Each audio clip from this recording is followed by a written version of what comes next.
Right. In this part, we talk about project management. And in this particular case, we are talking about software project management. So when we have project management, we have planning, scheduling, monitoring, and reporting. So all these actually focusing on development of information system. Any project, irrespective whether it's IT or something else, you have to complete it on time with a budget. That means you have allocated amount of money to complete that work. We call it a budget. And we need to deliver a quality product which should meet users' requirements. So having said that, project success mainly depend on multiple things. It's depend on costs, scope, and time, while you are maintaining any constraints. So you have to actually optimize these three so that with all the constraints to make your project a success. Right. Now, three things if you focus on, this is called project triangle. We have project cost, project scope, and project time. So usually any project, there will be a manager. We call it a project manager. So the manager is the one should find the balance with these, because if you change any of these, that means cost, scope, or a time, it'll affects the other two, right? So that means when you're developing a piece of software, if you are using standard development life cycle, software development life cycle, you have to take care of this. Right. Now, as a project manager, you are responsible for various things. So for example, project planning, meaning like you have to identify all the tasks. And once you identify the tasks, you need to identify the time required to complete that task, and also the cost. Let's say you are developing a website. So you should know, okay, what is the completion time? Let's say you are going to develop the first page, home page, and then let's say you have several other pages. So for example, if you say home page, okay, how many days that you need to complete the home page? And what is the cost of developing that page, and so on. Second point, we need to talk about the scheduling part. That means we have to make a kind of a timetable where we should represent the progress of the project. There are few existing available graphs are there, Gantt charts and the PERT and CPM charts, which I will discuss later on, could be used to schedule them. Right? If you have multiple tasks, let's say task 1, task 2, task 3, and so on, we need to schedule it, when to start, when to finish. Third one is monitoring. What do you mean by monitoring? That means you have to guide, you have to supervise, you have to coordinate your project team. Right? So you have a workload, you need to, guide, supervise, coordinate it. Last one, you need to report. So the regular progress report, you have to provide it to the management. Right. So this planning, scheduling, monitoring, and the reporting, all these should be in a one large project development framework. And then you have to have 3 steps. So the 3 steps are, we have to first create what we call the work breakdown structure, or we say WBS. And then we have to identify the task patterns. And then we have to find the critical path. Right. Let me go one at a time. Let's start with the work breakdown structure. It means like when you have projects, a very big thing, right? Yes, you have to break into smaller pieces, like smaller tasks. And then you have to define what the particular task is, and then you have to say estimated duration. So any work, you should be able to identify, bringing it down to smaller tasks. Right. So here is an example of work breakdown structure. You can see in this table, the first column, we have task numbers. They are numbered as 1, 2, 3, 4, 5, 6, 7, and so on. Right? And then there are some tasks. The first one, it says reserving the meeting room. Second one, it says ordering the marketing material. Third one, briefing the managers. Fourth one, send out customer emails. Fifth one, burn sample DVDs. Sixth one, load the new software. Seven, do a dress rehearsal. Dress rehearsal.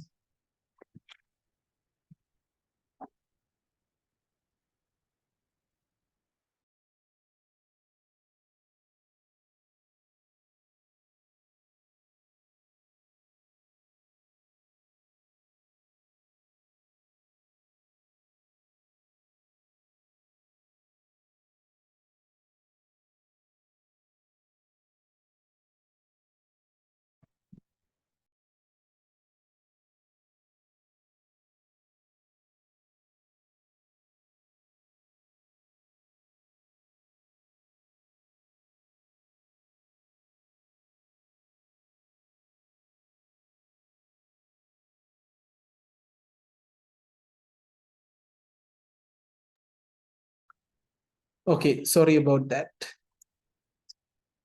So you can see in this one, it provides you some duration as well. So this is like what we call the work breakdown structure. Any work, you can identify the task, right? So that's the first part of any project planning, right? Okay. What you see is an example of Gantt chart, which shows you same like all the tasks, duration, and also it will show you what are the tasks run in parallel, right? So let me briefly explain what Gantt charts are. Gantt chart is a horizontal bar chart representation, and you have a project schedule with time in the horizontal axis, and your tasks are in the vertical axis. So it shows you individual tasks, task groups, which includes several tasks. So in Gantt chart, the length of the bar indicates the duration. And it can also shows you progress, but it does not show the task dependency details or resource assignment. So let me explain. Now, in this example, you can notice that there are few tasks are here, and these bars indicates that the starting and ending time. So the blue bar indicates that it started in February 23, go up to March 11, right? So this will indicate the duration. And sometimes these are like what is we expected to do, and what actually happened is given in some different color. In this case, you can see in yellow color, the actual progress. So given a particular day, let's say this is the current day, this will show you that this particular task is expected to finish, but you can see only 2/3 of work has been done. Similar to that, you can see here as well, these two parallel starting, and this is already finished some.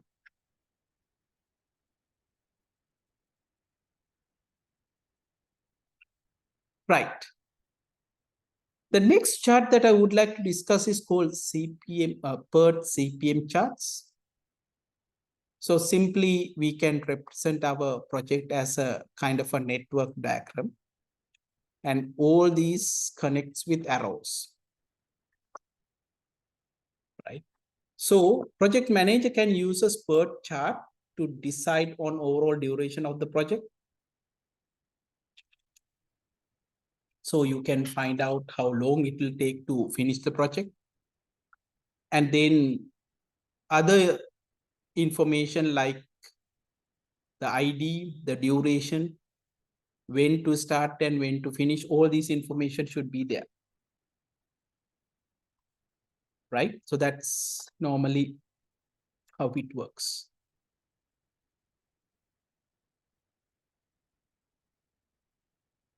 And then using all this information, you can identify something called critical path. Make a note of this. Any project, we can find out something called a critical path. What is critical mean here? Right? What do you mean by critical here? Meaning that, yes, if something happens to that path, it will affect the whole project.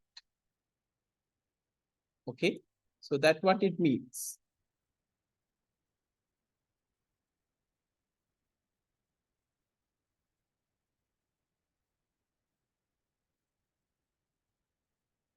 So therefore, you have to be very careful about this, what we call the critical path, right? And we have to use that, right?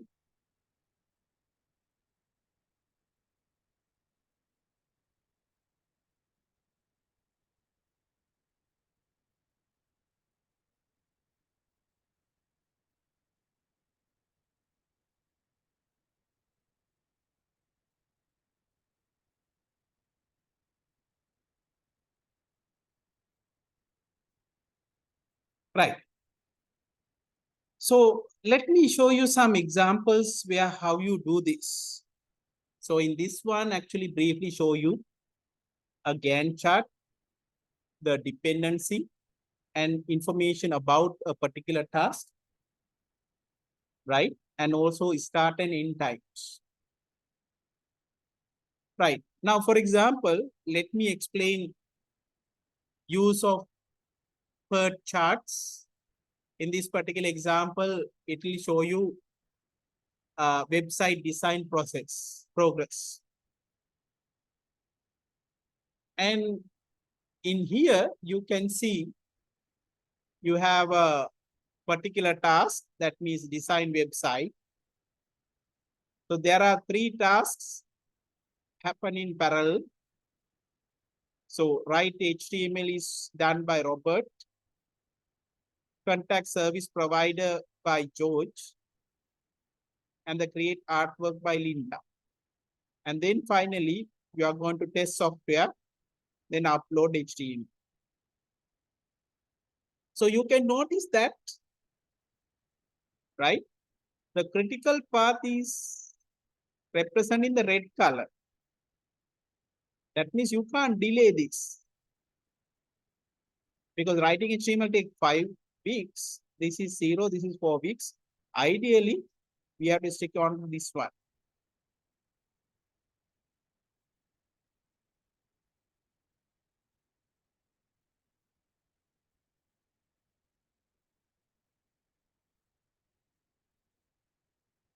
Right. So in this one, you can notice we start a design website. We said we need 2 weeks time.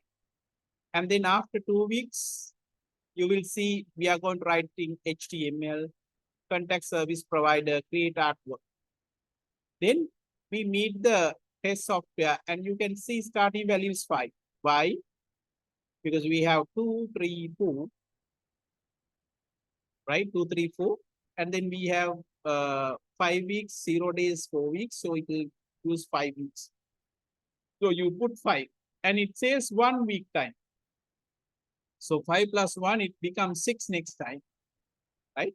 And that's how we can identify the critical path.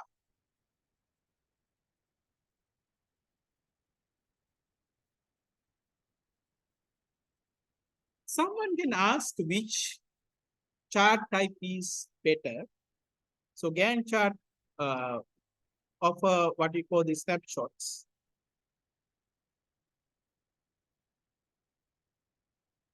And then PERT charts are the most useful scheduling monitoring and control the actual work. Right.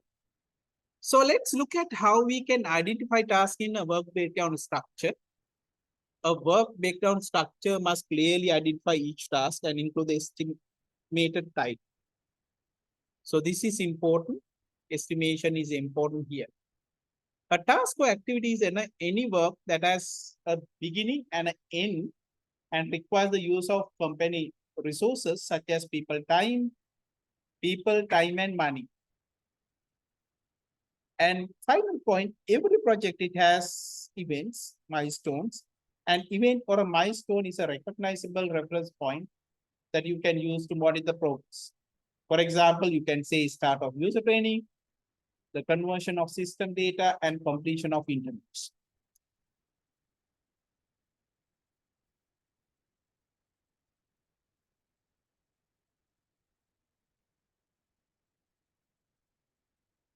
Right. Now, in this particular example, we will see using a questionnaire. And for that, you need a set of tasks and you can track it.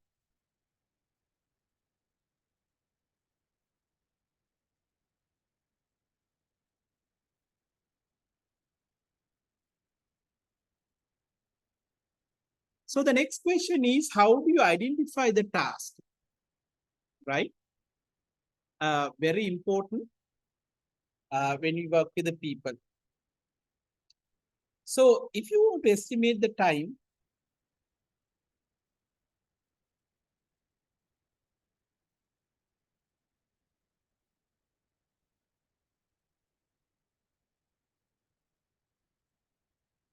so we will have best value, we call best case estimate, and then we can get probable case estimate. W is a worst case estimate. So by providing this and by dividing 6, we can get the task duration.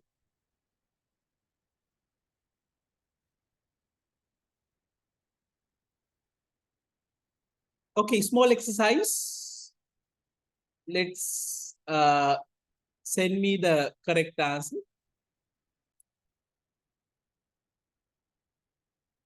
When we want to calculate the cost estimate, we get the best case value, probable case value, worst case estimate. We divide by 6. Right. Having said that, let's move to the next. So this is what we have, right? And this is what we need to discuss.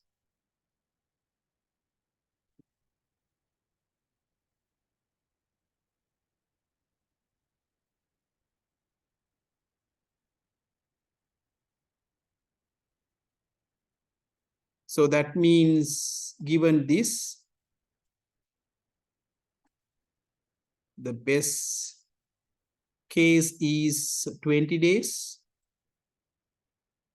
plus 4 into most probable one is 24 days plus the worst case is 34 days divided by 6.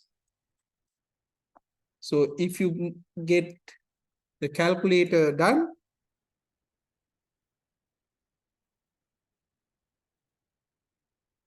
just calculate and see. I already got one answer. So that is 4 into 24 plus 20 plus 34 divided by 6. We are getting 25. Okay, so 276. You are correct, your answer. So this is how we calculate the expected time duration. So the idea is, ideally, you should be able to calculate this value, right? And next one, we will see why this is important. Right, let's move on. Okay, now what factors affects the duration is very important. So usually it could be the project size, Like when you want to develop large software development project, the size matters. Human resources, that means how many, in case software development project, how many software developers we have, how many software testers, QAs, and so on. And then also whether you are familiar with similar projects and any other constraints. Right. Now, again, you can see here a work breakdown structure with the durations given to you. Now, any project, you can identify some task patterns. Task pattern means what might happen during a particular task, right? So, for example, there could be independent tasks. That means there's no dependency. A particular task is independent of each other. Then there could be multiple successor tasks or multiple predecessor tasks. And then there could be very, very complex patterns. Let me show you graphically this, right? I will have some task patterns like this. For example, so this task is known as dependent task. So we have one task, another task. So to start the second task, you need to complete the first task. Similar to that, these two tasks are waiting to complete this one. Whereas this one, you are waiting until the other two are finished. So these are like different patterns. Right. Now, in any chart, we start with something called task box. In task box, you have what we call a ID, task duration, your start and finishing date. It will be something like this. Usually you have a task name, start date, finish date, task ID, and a task duration. Right. Then different task patterns. You have dependent task, you have multiple successor tasks, you have multiple predecessor tasks, right? So when you say dependent, the task must be completed one after the other. That means what you see here. This is called dependent because this is called ID number 2. So ID number should finish to start this one.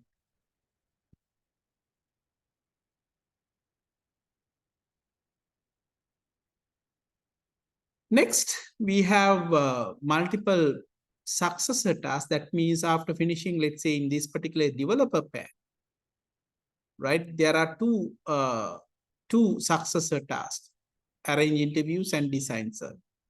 Similar to that, this one expect both to be completed. This is called multiple predecessor tasks. Right. So you can see dependent tasks. Here we have dependent and multiple successor tasks. Here we have mix of everything. So you can see dependent task, multiple successor tasks, multiple predecessor tasks. Various dependencies there. Right. Now let's look at to discuss what a critical path is. Now we discussed early that one of the path will be crucial in a project completion. Because if you make a change to that critical path, it will affect the total time it takes to finish a task. Right? So that means if any task in the critical path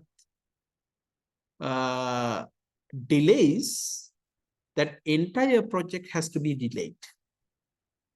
Right? So sometimes we call this as, in a critical path, you cannot have a slack time. Right. So what is slack time? Now, slack time is the amount of time that the task could be late without pushing back the completion of the entire day. Some cases you have some spacing. You can delay a bit of work later on, so you can delay the work. But remember that this is very important. Otherwise, it will affect the whole project. So that's the idea. Right. Having said that, let's try to identify time it takes to this project, and let's try to identify the critical path, right? To say the critical path, we have to say when to start and when to finish, right? So in this particular case, you can see there are tasks, there are IDs 1, 2, 3, 4, 5. There are time it takes. For example, if you start with the day 1, I will put 1 here, day 1. What is the end date? What is the end date?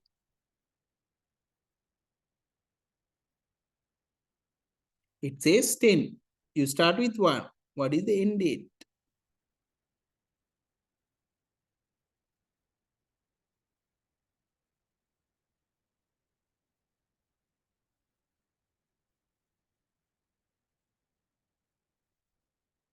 Yes. Now what happens? If you look at here, 1 plus 10, 11, that means end date is 10. So if I say start, S, end is E, we can say 10. So since you end with 10, the next value you start with 11, right? So when you say 11, this becomes 40. So start is 11th day, end with 40th day, because duration is 30. Now we have 40, it can go here 41. And here also 41. Duration is 5. So this becomes 45 day. This becomes 66, it will be 65 day. Right? What is the next one? Can one of you tell me what is the value we should get in here?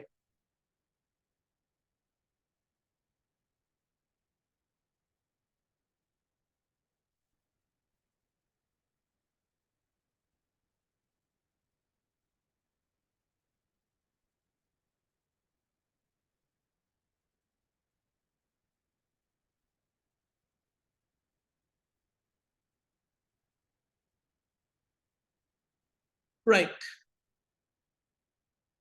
What is the next one? So 41, 41, 45, 65. That means we have to start with day number 66. The duration is 30. So that this is, right, 95, right?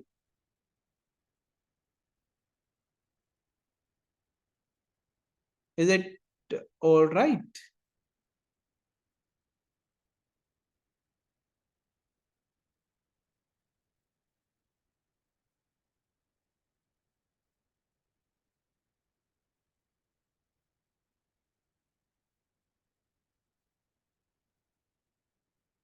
Right now you can see the critical path. So let me draw it for you. So if I get this one, this is our starting point. So this is our starting point, and this will connect here. No issues. And then it can direct into two ways.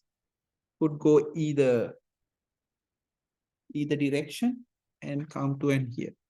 So now you can see there are issues if you look at the paths. The idea is, so this is a starting point.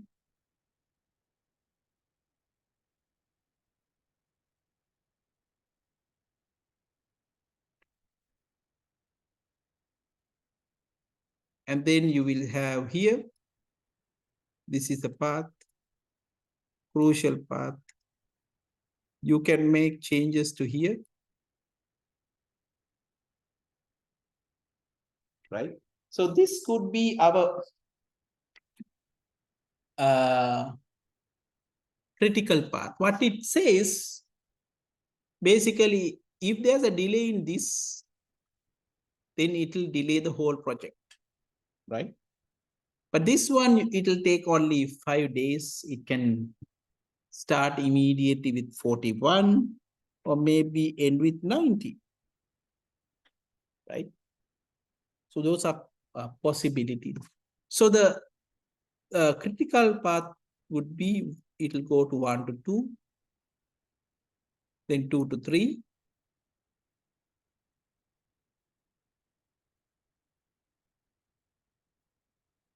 So we have 1, 2, okay, not 3. We have 4.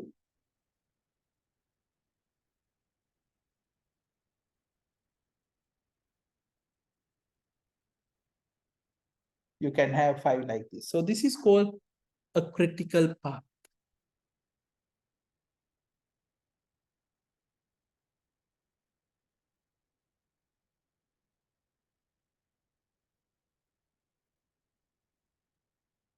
Right. Having said that, now we have learned how to find the critical path. We can say 1, 2, it goes to 4 and then 5. You can complete as early as 25. Right. Okay.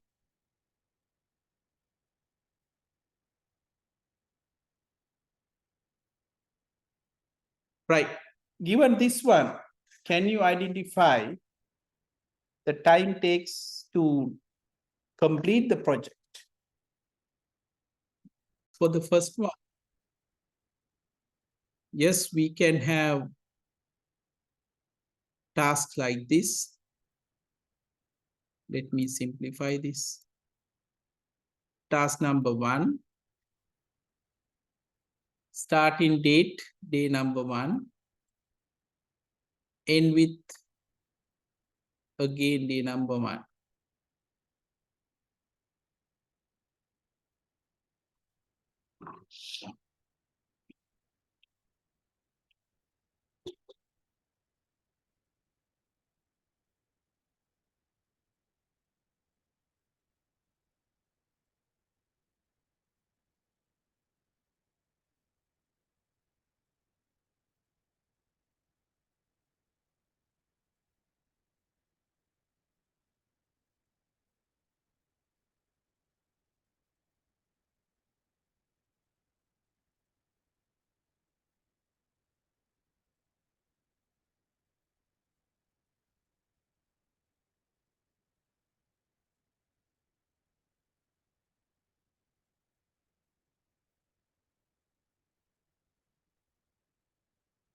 Yes, task 1, for example, let's say T1 starts with day 1, end with same date.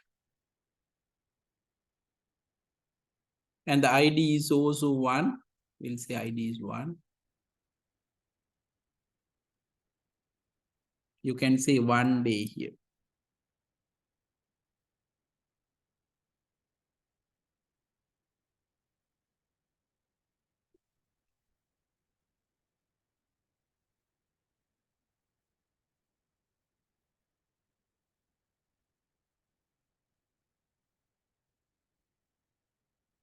The first task is task number 1.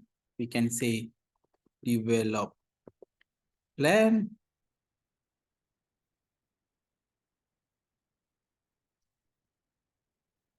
So start date is 1.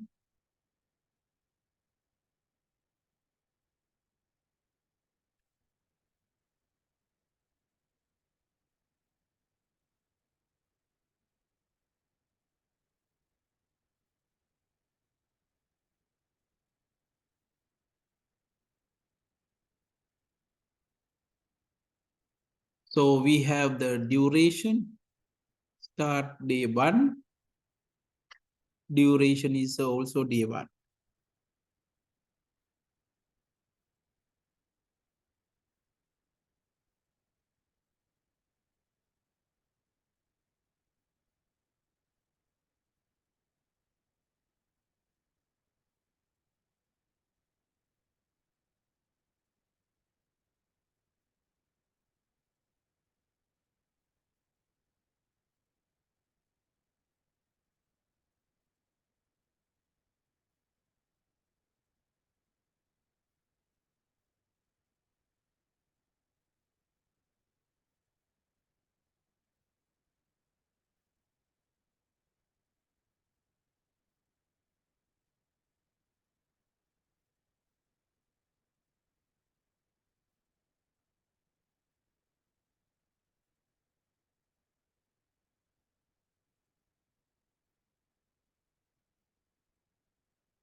So now we have drawn for the first one. So for example, here,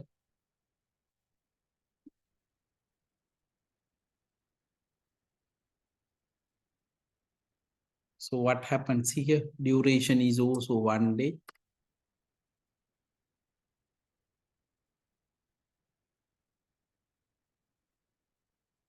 Mm.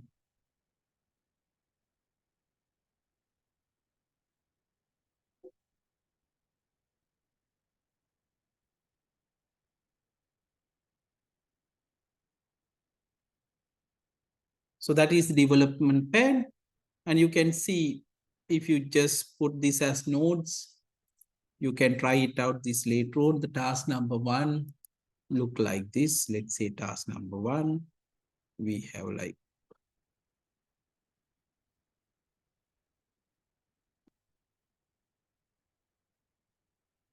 so we have, let's say this is task number one.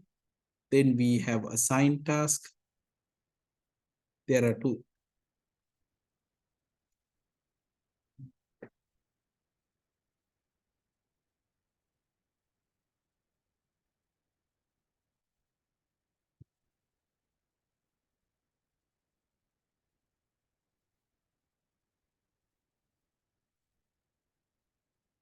So we have first task, and then you have connectivity to the second task. And then we have task one, task two, task three. We have task three as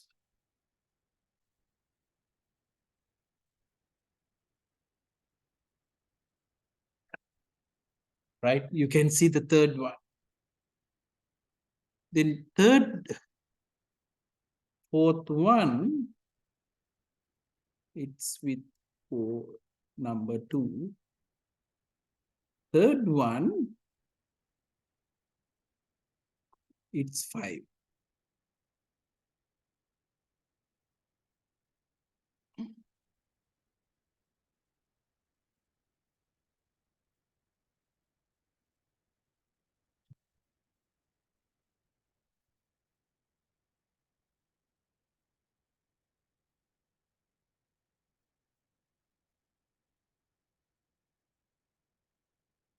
So you have task number one, then task number two.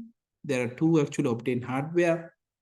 Then programming is depend on assigned task, hardware installation, third plus, and so on.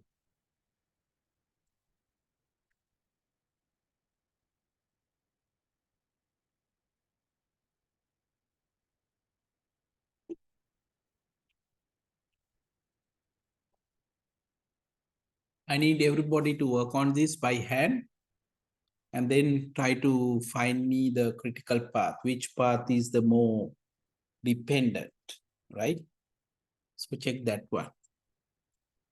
Okay, with that said, I'll finish for today. I'll share the note with you so that you can work on the problem.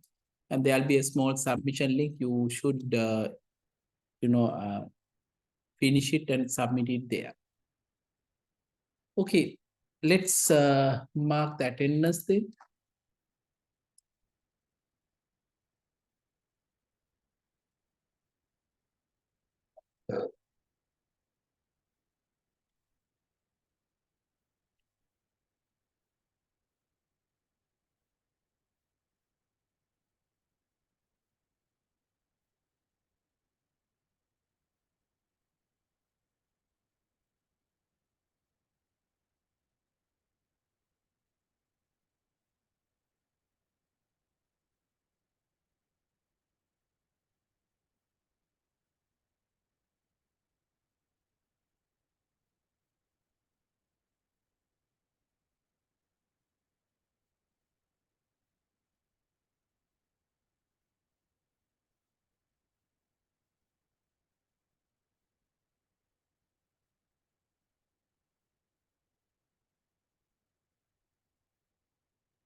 Yes, finish marking your attendance. With that said, we'll finish for today.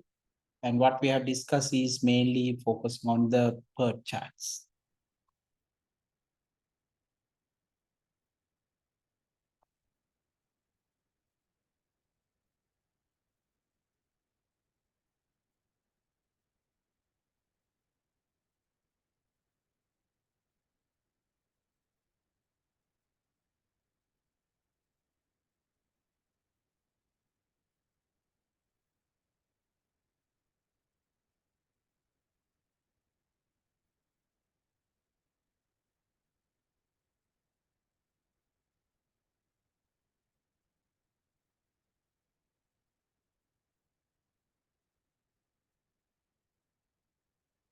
Yeah, those who have finished marking, you can leave.